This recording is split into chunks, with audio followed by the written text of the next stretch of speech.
Hey guys, আমি চলে এসেছি তোমাদের সাথে ছোটো মোটো মিনি ব্লগ নিয়ে। এখন সাইকেল বের করে ফেলেছি, আমরা যাচ্ছি তেঁতুল খেতে।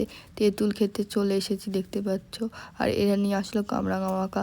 ভাই বলবো কি ঝাল, প্রচণ্ড ঝাল ছিল, খেতে পাচ্ছিলাম না।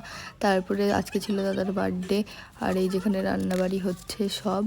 আর আমার জন্য ওরা ওয়েট করেছিল কেক কাটার জন্য, আমি আসলাম, তারপরে কেক কাটা হলো। তো দাঁড়িয়ে পড়েছে, এখানে সব পায়েস খাওয়ানোর পর্ব চলছে। এই বাঙালিদের মধ্যে হাজারটা নিয়ম, এ চলে এসে চুলকানি করে খাওয়াতে, সবটা এটা চুলকানি করা। তারপরে ছবি মবি তোলা হলো, একটু পায়েস টায়েস খাওয়ানো হয়েই যাচ্ছে। আমি দাঁড়িয়ে যাচ্ছি, কী করব। এখনও পর্ব চলছে, দেখতেই পাচ্ছ। আমার জন্য অপেক্ষা করেছিল, এটা দেখে আমি অবাক। আমাকে 14বার ফোন করছে, তাড়াতাড়ি আয়। আমি পড়তে গেছিলাম, আমার আসতে লেট হচ্ছিলো বলে আমার জন্য দাঁড়িয়েছিল। সো এখানে পায়েস খাওয়ানোর পর্ব এখনও চলছে।